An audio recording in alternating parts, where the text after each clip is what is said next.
What up, what up, what up? Welcome back to Boston's Banter, where the sports are wicked and the banter is Pissah. I'm your host, Frank the Bank. With me, as always, Keith LaCava. What's going on, Barack Obama? Good one. Nothing much, bro, Montana. Good to be here again, Frankie. Nice to see you, buddy. Week 1, fantasy, NFL. Crazy. Great week. We're going to jump right into wicked Pissah news first. We got a lot to talk about today. Red Sox update is in the wicked Pissah news here. They are 3 games back right now, 73 and 71. 3 games back of the Twins. They lost to the White Sox on Sunday, which was terrible. 7-2. It was real bad. Yeah, that was gross. Chris Flexen, the pitcher for the White Sox, hadn't had a game that he started where they had won a game, the White Sox, in 21 games. He didn't get the win in this game, but their team actually won. We gave up 5 runs in the 9th. Of course, the bullpen. Yeah. So we ended up losing. But that was the first time in 21 starts for this kid that they actually won a game. Never mind, he didn't get a win on his record, but they actually won the game. He was only 1-14 or 2-14, and he still didn't get the W, but it was a victory for his team. Right. It was a tied game when he came out, so I thought that was kind of crazy. We did beat the Orioles last night, a good game, but we made our 106th error on defense, which leads the National Major League Baseball. Wow. So yeah, I thought that was kind of crazy, unfortunately. But 3 games back, we're cutting into it a little bit, so that's good. The Twins haven't been doing that good. We have a couple of tough games this weekend. We have the Yankees next week, and then we play the Twins. So it could come down to that. There's like 17 games left or so, 18 games left. Yeah. So, Yep. Yeah, we're in the mix. So let's hope we can get in. That's really all I got for baseball. Caitlin Clark, if you took that bet for Rookie of the Year, it's looking real good now. Angel Reese is out for the season with a hurt wrist. So, I think Caitlin was going to lock it up anyway, but I saw that Angel Reese went down for the season, so I thought that was kind of tough. She was having a very good season too, with the double-doubles, the rebounds, and all that stuff. Her shooting obviously isn't the best, but again, she is making a statement as a rebounder. And did she break a record with that as well? Yeah. They both broke a bunch of records, but I feel like Caitlin Clark was pretty much locked in for that regardless. But she had another triple-double the other night. Yeah, second one this year, which is crazy. But yeah, she's been great, and Angel Reese too. It's brought up a lot of attention to the WNBA, which is awesome too. We talked about that earlier when we started our show and everything. So it's very unfortunate to see that, but I'm sure she'll come back strong. Yeah, that's all I got for news. I know you got some different things about other injuries and different things like that too. Yeah, so let's move over to some NFL news, and we got some injuries. All right, it's gonna start with Madden 25 cover athlete. The Madden curse is in full effect again. Christian McCaffrey missed Week 1 against the Jets with a calf strain and also Achilles tendonitis. Now it's looking like he may be missing Week 2. And Frankie, I'm sorry, brother. I know you got him on your team. I've taken the last 3 years or 4 years when I've gotten the number 1 pick. Last year I took Justin Jefferson, missed 8 games. Yep. The year before that I took Jonathan Taylor, got hurt, didn't play well at all. And then the year before that was the last time CMC got hurt, and I had him. So I feel like maybe it's my curse. I don't know at this point. It's not just the Madden curse. If I get the first pick and I pick you, you're getting injured. Simple as that. You can blame Dan for that one because he took number 2. I couldn't believe that. Right. That was wild. Yes. Yeah, so I had the second option in our archery, which we talked about, and the guy that got first option ended up taking the second pick and not the first. So I said, I'll take the first pick. Right, and there you go. So I'm sorry to hear that, Frankie. But there's more injuries too, and this other guy is on your team as well. Unfortunately, Jordan Love suffered a sprained MCL in his left knee on the second to last play of the Packers' 34-29 loss to the Eagles in Brazil on Friday. Now, Jordan Love will not be placed on IR, and that's a good thing because obviously when you get placed on IR, it's a mandatory minimum of 4 games you're going to miss. So that tells me it could be 2, could be 3, but all I know is he's not playing this week. Unfortunately for the Packers, they have Malik Willis starting, who they recently acquired from the Titans. And I looked into his stats. He was a 2022 third-round pick out of Liberty to the Titans. Now, he's got 3 career starts to his name. He's 1-2 in those starts. In those 3 games, he did not eclipse 100 yards once. It was bad. No touchdowns, 3 interceptions, and he only has 95 rushing yards and 1 touchdown in those 3 games. I'm going to be honest with you. I think the Packers need to look at a veteran. Like I was hearing they were thinking about looking at Ryan Tannehill. But LaFleur just came out and said that, no, the Packers are actually going to ride out these 3 games, or these next few games with Malik Willis as their quarterback. And good luck against Indy, because I don't think it's going to look good with him at the helm, to be honest with you. No, Love was looking pretty good in that game. It looked worse. The injury looked worse than it was. I thought he tore something, or it really was bad. But yeah. And on to another injury. Puka Nacua of the Rams Rams, the rookie sensation last year, wide receiver, breaking all those records and everything. He suffered a right knee injury in the loss to the Lions Sunday night. And unfortunately, he's placed on IR and he's going to miss at least 4 games. That's not good for the Rams. I mean, obviously, they still got Cooper Kupp. They got a running attack with Kyron Williams and Blake Corum. So if you're on the waiver wire, you see DeMarcus Robinson or Tutu Atwell, I'd say pick him up. Yeah. Yep. And then, unfortunately, I mean, could it get any worse for the Panthers? Let's be real here. After that 47-10 loss to the Saints on Sunday, they lost bad. Very bad, and they lost arguably their best player on defense, defensive tackle Derek Brown. He suffered a potential season-ending torn meniscus. Head coach Dave Canales came out and said, this is definitely a huge loss. How are you going to fill those shoes? I mean, the guy was a Pro Bowler last year. Considering how bad the Panthers are, this kind of, I think, set them up for the number 1 pick. Oh, yeah, they'll get a high pick regardless. Right. They look terrible. Yeah, I mean, behind him, you got Shai Tuttle and Ashawn Robinson, and, I don't think that's really going to strike some fear in offenses. Yeah, I mean, the Saints are a good team, but they made they look like against them, they look like the best team in the NFL. So, those were the injuries, very unfortunate, but it is week 1, very expected. But how about we go over to some good news, and there were some contract extensions within the NFL. Yeah. We're going to start with Pat Surtain, II of the Broncos. Now, on Wednesday, he signed a 4-year, $96 million extension with the Broncos, $77.5 million guaranteed. Now, it's good that the Broncos did that. They're setting their defense up for the future because behind him, you got Riley Moss, Levi Wallace, and Jaquan McMillan. Don't know any of those guys, really. So it's glad that they got him locked up, to potentially set themselves up for the future. Now, what's funny about this, though, is when he signed that deal, he became the highest paid defensive back in NFL history. Then just a day later, the next day, yep. Jalen Ramsey of the Dolphins signed a 3-year, $72.3 million deal. It's going to give him $24.1 million per year, which is now making him the highest paid defensive back in the NFL. Wow. So, Frank, it's funny because this is the second time that Ramsey has become the NFL's top paid defensive back. He inked a 5-year, $100 million deal with the Rams back a few years ago. Yeah, I remember. Now, it's funny, though, because he only played in 10 games for Miami.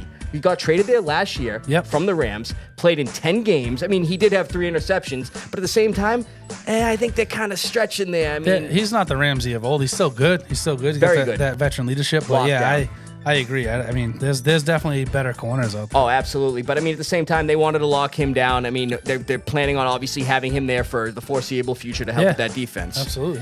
And then last but not least, we've been hearing a ton about this guy, and it finally got done. Dak Prescott signed a 4-year, $240 million extension, $231 million guaranteed and an $80 million signing bonus. $60 million, yeah, dude. So it's a $60 million man. We finally got one. So a few hours before the Cowboys kicked off against the Browns, that deal got done. So that was pretty good for Dak Prescott to hear that deal got done. Now he's going out there to play, and actually he went out there and led the Cowboys to a 33-17 victory over the Browns, 179 yards and a touchdown. So. I know, he didn't even play the defense went crazy. Right. If you told me he had 179 and a touchdown and they won by double digits and put up 33 points. Right, no turnovers though.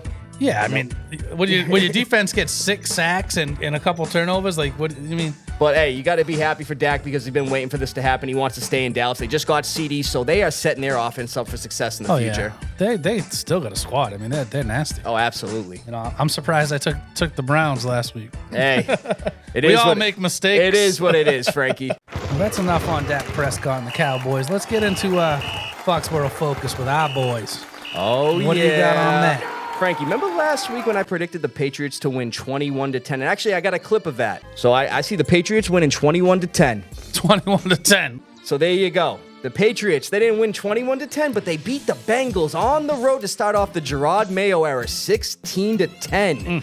Now I'm going to break down some stats for you guys real quick. Jacoby Brissett, 15 for 24, 121 yards. He also had 32 yards rushing in. I mean, it didn't look too impressive, but a lot of those runs, he was getting out of sacks, getting those first downs. Oh, no, he definitely played well. Ramondre Stevenson, the star of the game, I'm going to say. 25 carries, 120 yards, and a touchdown. KJ Osborne, he had 6 targets, 3 receptions, 21 yards. Him and Ramondre tied for receptions. Yep. Austin Hooper had a pretty good game. He had 4 targets, only 2 catches, but for 31 yards. So he actually led the team in receiving yards. I mean, that sounds kind of garbage, but. And then we move over to the defense where Juwan Bentley, one of our captains, he had 12 total tackles, 7 solo. He had a half a sack. But let's move on to Keon White. Keon's a guy. 2.5 sacks when last year as a rookie, all he had was 1. Who can forget Kyle Duggar knocking the ball out of Tanner Hudson's arm? He saved the game. He won by 6. They put up 7 right there. Exactly. That was crazy. But the defense is definitely going to prove something and show that, hey, we may be underdogs, but we're here to fight, and they're not going to give up on that. Speaking of underdogs, too, so going into the game, we were a 9.5-point dog.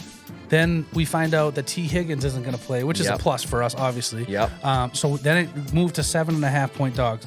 But since we were obviously the dogs, we upset the favorite. It was the biggest week 1 underdog upset since 2018. So wow. I thought that was kind of cool in the last 6 years that again, we were 7.5-point dogs and we won. And you predicted it. I mean, the defense played, and we've obviously been talking about the defense. Our defense played unbelievable. Oh, yeah. You know what I mean? They were setting the offense up in good position and everything, and they were just not allowing, like we were talking about with, since the Bengals having a lack of a rushing attack, they weren't allowing Zach Moss to get, I know he got a touchdown, but it was on the goal line. Chase Brown did nothing with his touches. And Joe Burrow just looked rattled out there, man. Well, I mean, Jamar Chase hadn't played.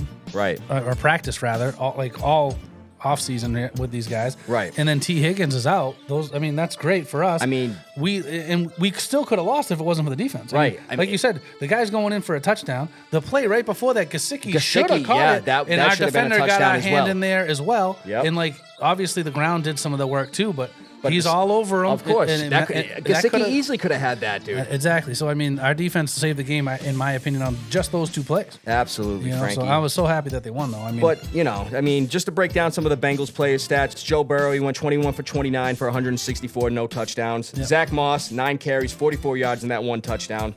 Dynamic rookie playmaker from last year. Chase Brown, he had 6 total touches, only 23 total yards. And Jamar Chase, 6 receptions for 62. Nobody else on the team had over 3 receptions or 30 yards. Nobody else. Now, just some real quick notes before we get into this upcoming game against Seattle. Now, Frank, like you were saying, the Bengals were 7.5-point favorites. Yep. Another thing I got is the Patriots, they had more first downs than the Bengals, 17 to their 13, where everybody was talking trash about our offense. And again, rightfully so, I understand. We don't really have that much talent on our offense. I mean, notable names, I should say. But I'll be honest with you, too. One thing that was a huge concern going into the season was the O-line. The Pats O-line only allowed 1 sack. Oh, yeah. 1 sack. We had 3 against Cincy. Oh, I know.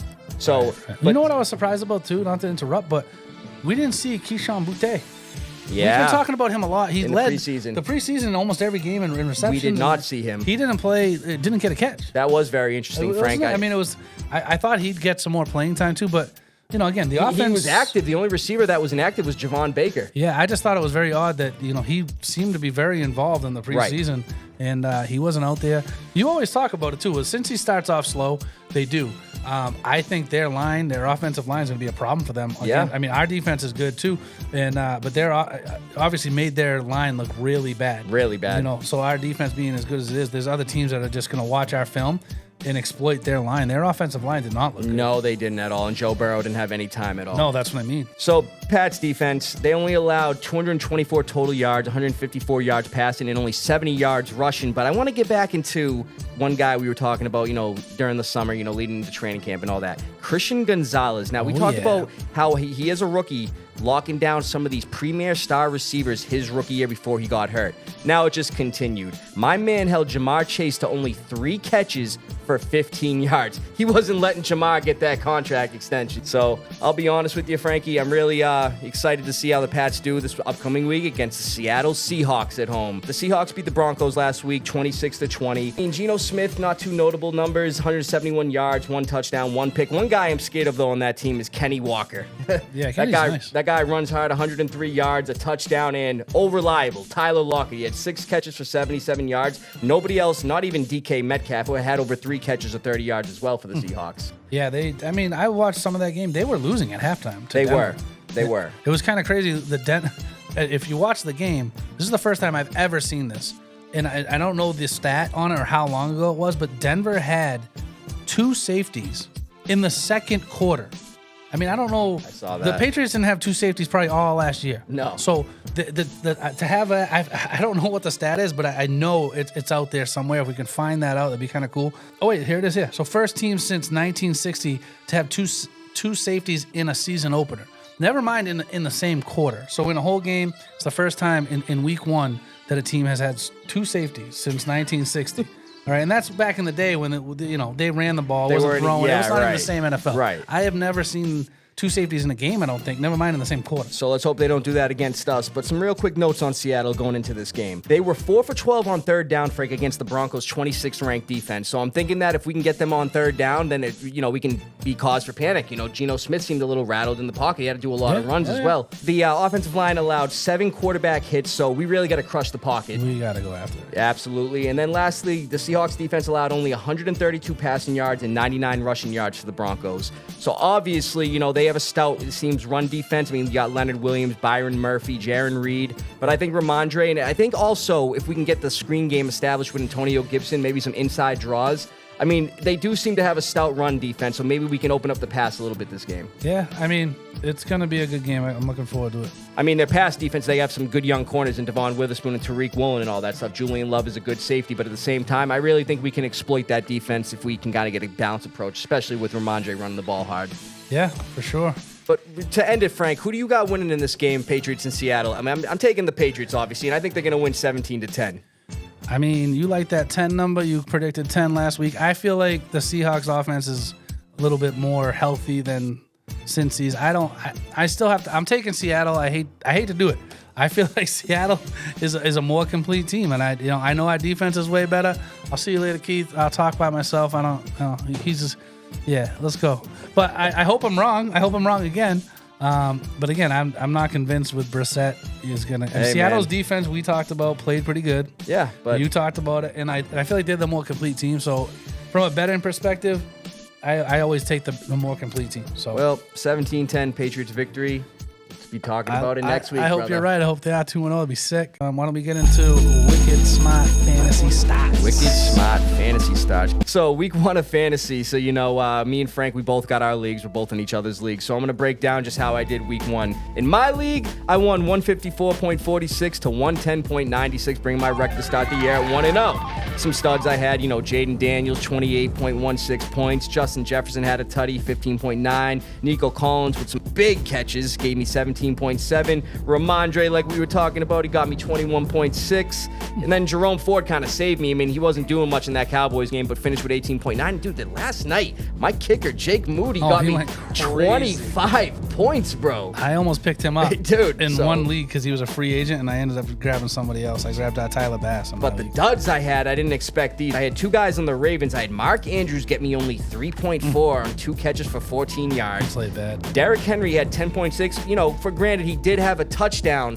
but I thought he was going to go off. He had that in the first quarter. My guy had 7 carries on that first drive where he scored. He had 3 the rest of the first half. I was like, this guy's going to have 40 points tonight. 46 total rush yards, trying to get a touchdown. And then Terry McLaurin, I wasn't happy with. That was Jaden Daniels, supposed to be his guy. Only 3.7, 2 receptions for 17 yards on 4 targets. I was disgusted.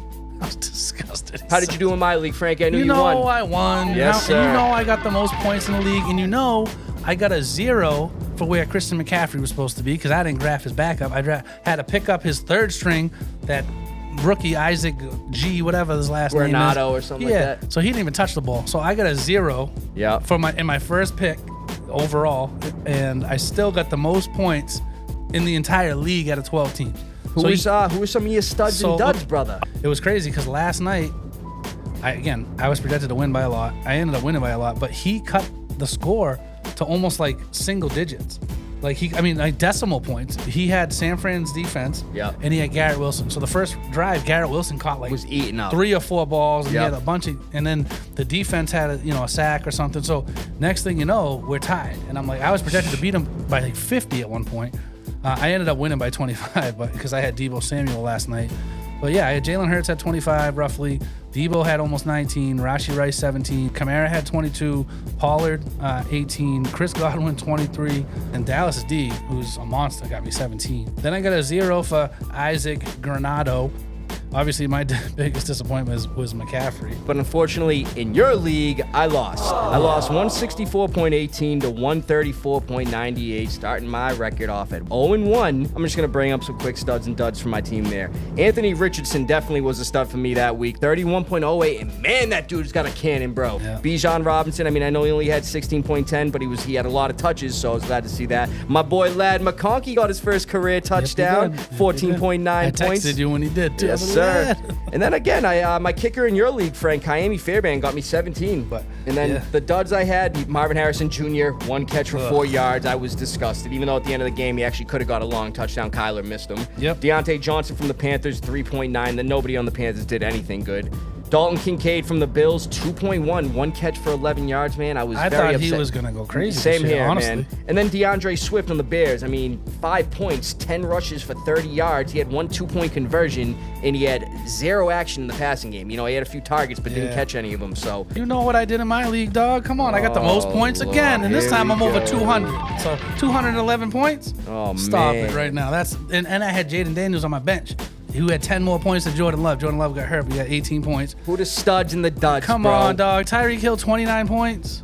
Get out of here. Cooper Kupp with 33. The guy had 16 targets, 14 catches or something crazy. He went bananas. Oh, he had 21 targets. I'm sorry. 21 targets in a game, 14 catches. Unbelievable. Chris Godwin, 22.3. So those guys alone, I probably would have beat some teams. Just them 3. Right. All right. Pacheco got 16. Rashad White, 16.5. Aaron Jones, 19. I had Tony Pollard, 18.5. New Orleans defense against Carolina. Damn, so you 17 points. I had Terry McLaurin. He's a bump. 3.7, but I think he's going to be good. Your whole team minus Terry McLaurin was filled with studs. We all know that now. Oh my gosh, it's crazy. They just went bananas.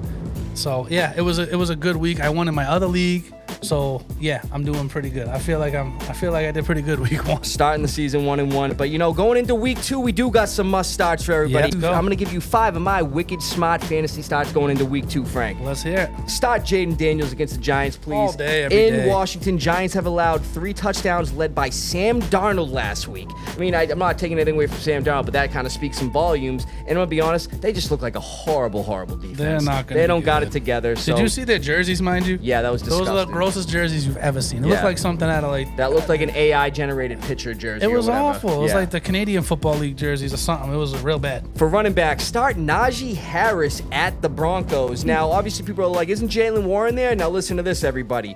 Najee Harris had 20 carries. Jalen Warren and Cordell Patterson, the other 2 running backs, they had a combined 6. So I'm going to be honest with you. With the Broncos being one of the worst at defending the run, you know, last season they allowed the 2nd most fantasy points to running backs, and it didn't look any better this past week, like we were just talking about. Kenny Walker had 103 yards on them and a touchdown. Yeah. And it was 146 total rushing yards they allowed. So I think Najee, I know he's been up and down, but I think he could have a good game against the Broncos for you this week too. Yep.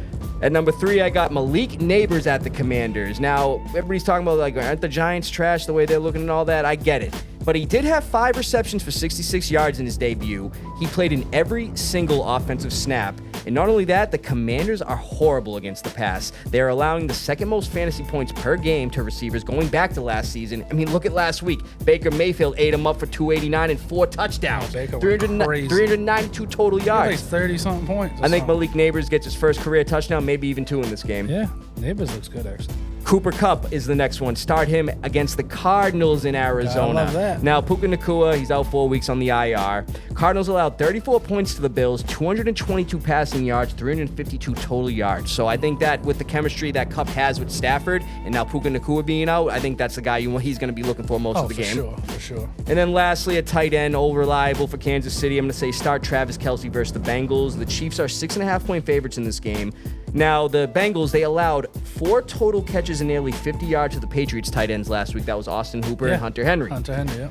Now, I don't see Kelce having 2 back-to-back under 50-yard receiving games, Frank. I mean, it just doesn't seem like that don't happen usually.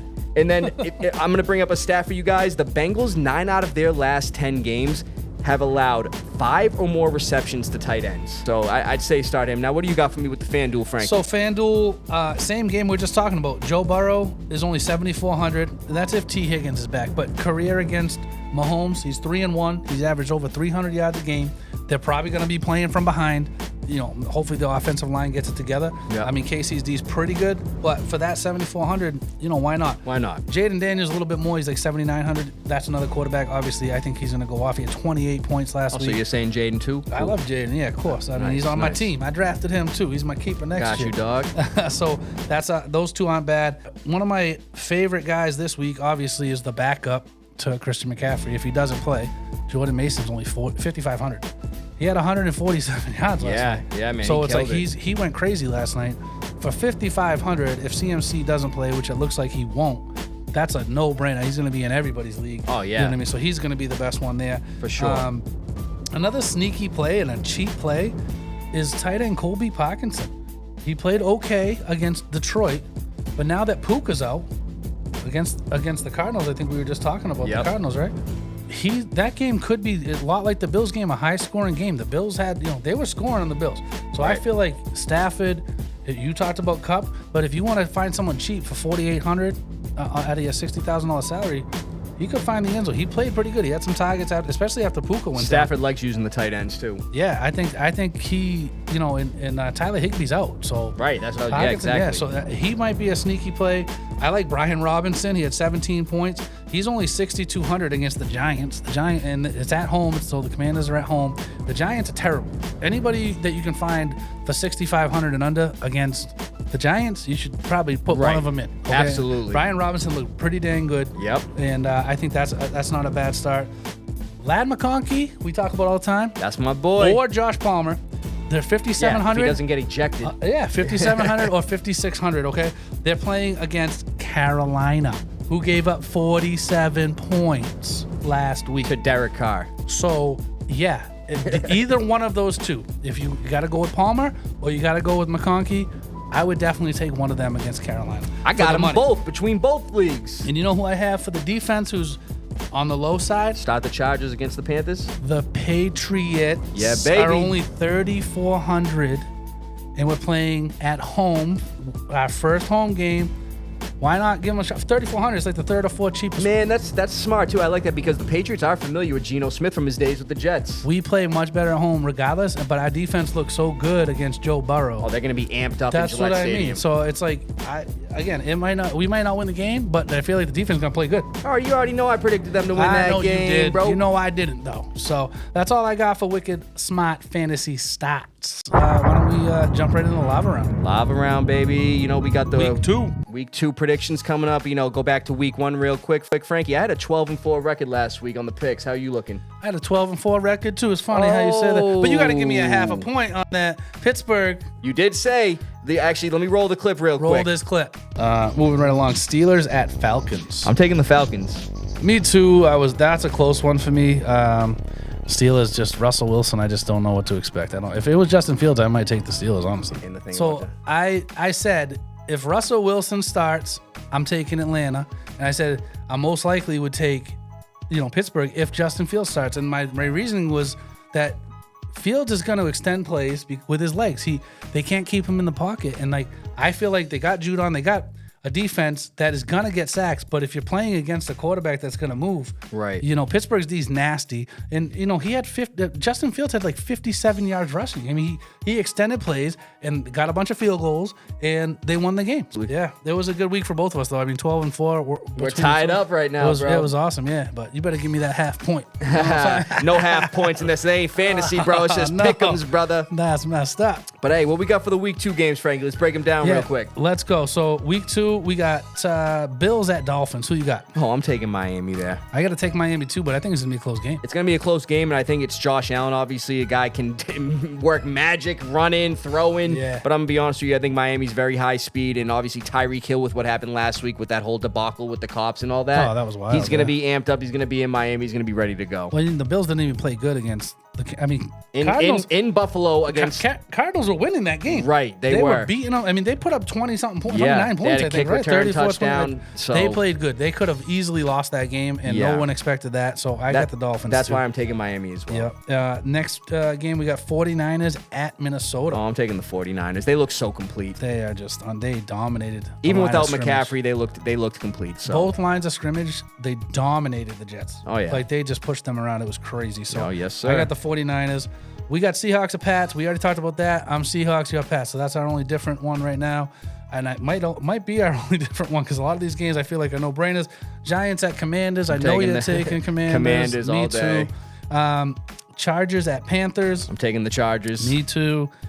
Saints at Cowboys. Taking the Cowboys. I'm taking the Cowboys. It'll be a little bit closer than people think, but the Cowboys looked strong against the Browns last week. I took the Browns thinking, number 2 ranked defense, not a bad pick. Well, that and it just you look at how discombobulated the Cowboys are. The preseason. Right. CD hadn't signed. They're talking about Dak's things. Jerry Jones is out there. Good blah, now. blah, blah. Yeah. So, but 4 hours before the game, Dak signed. Right. All right, let's go crazy and win by 20 points. That boosted his morale, man. I'm telling you right now, crazy. going into that game, he said, man, I just got that extension. Let's go out here and ball out. Exactly. Yeah, so I got the Cowboys. Colts at Packers. We already talked about that. Now, the thing is, I would have taken the Packers if Jordan Love didn't get hurt. But now with Malik Willis at quarterback, I'm taking the Colts. Yep. I'm the same way. If it wasn't for Malik, I even wrote it down, Malik Willis. Yeah. So it's like, no. We got the Browns at the Jaguars. Now, this is a game. Frank, now the reason here, you're going to be probably surprised with my pick. I am taking the Jaguars. Now, I don't know if you heard this past week, but there was rumblings again with Deshaun Watson. Deshaun Watson just came out. I heard today. I heard there's a potential that he could actually be either getting suspended or released. Now, if that's the case, who's that quarterback for the Browns? Dorian Thompson-Robinson? Yeah, probably. Yeah, so I'm taking the Jags too because I feel like Deshaun looked like he was all out of it again. Distractions in the locker room. It's probably in his head, and especially if they have him start, and I don't think he's going to have a good game. Yeah, I mean, if he starts and he's not, I don't know. If he starts, they could easily win. They have a great defense. But yeah, but I think there's a lot in his head right now, man. And mind you, too, with what they paid him, man, the Browns are just stupid. Let's be honest. Oh, that was a silly contract. Now Baker's balling out. It just shows that would be a Browns thing to do for them. So crazy.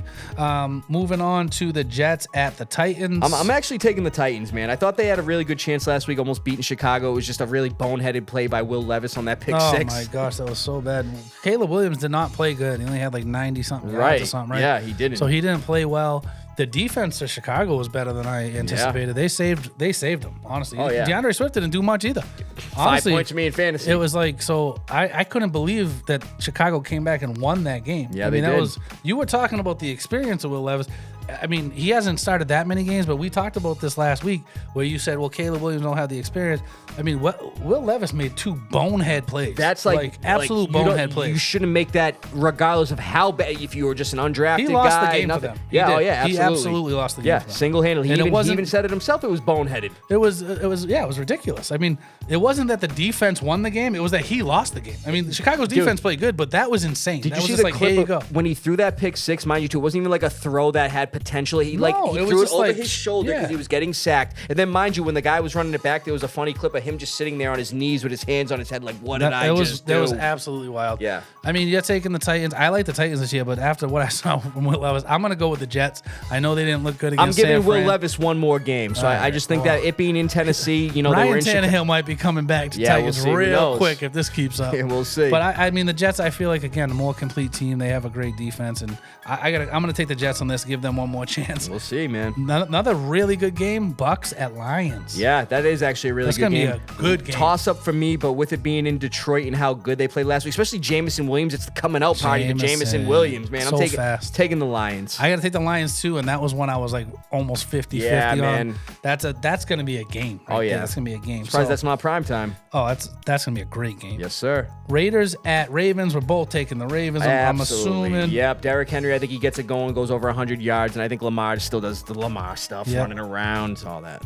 Rams at Cardinals. Cardinals played good against the Bills. They did, but I'm going to take the Rams in this one. I think, especially with Cooper Kupp getting an expanded role. I mean, I feel like he's starting to get taken for granted with guys like Puka Nacua and other guys that are kind of on the uprise. Now that he's going to be a focal point again, we could probably see more of his skill set coming out again. Oh, he's unbelievable. He's healthy. They were saying that all preseason. Exactly. Puka's out, though, so I mean, the Cards could make this a game, but I still got to take the Rams. Bengals at KC. I think we're both on KC. Yeah, I'm taking the Chiefs, man, especially after what the Bengals did this past week. Yep, I like it. And then Steelers going to Denver. Taking the Steelers. I'm taking the Steelers too, especially if Justin Fields starts. I'm taking them. Oh yeah, simple as that. Yep. Chicago at the Texans. I mean, Texans ball out every week. We're taking the Texans. I couldn't believe C.J. Stroud though. He threw a pick in the first game when he had 5 all of last year, man. I know. And he didn't have his first pick till like that week game 7. was a great game. Yeah, the Colts, that was probably could have been the best game of the day. Honestly, I'm gonna be honest. In the division rivalry, it was unbelievable. If you didn't watch that, but at the same time, I was very surprised because as an efficient passer, as a rookie as he was, not throwing a pick till week 6 or 7 last year. The first game he throws one, I hope that's not leading to something else for him because I like C.J. Stroud a lot, man. He balled out still. Yeah, he did. And then last game we got is Falcons at Eagles. I got to take the Eagles in this one. Saquon Barkley looked too complete. A.J. Brown, that offense just looked complete with him there.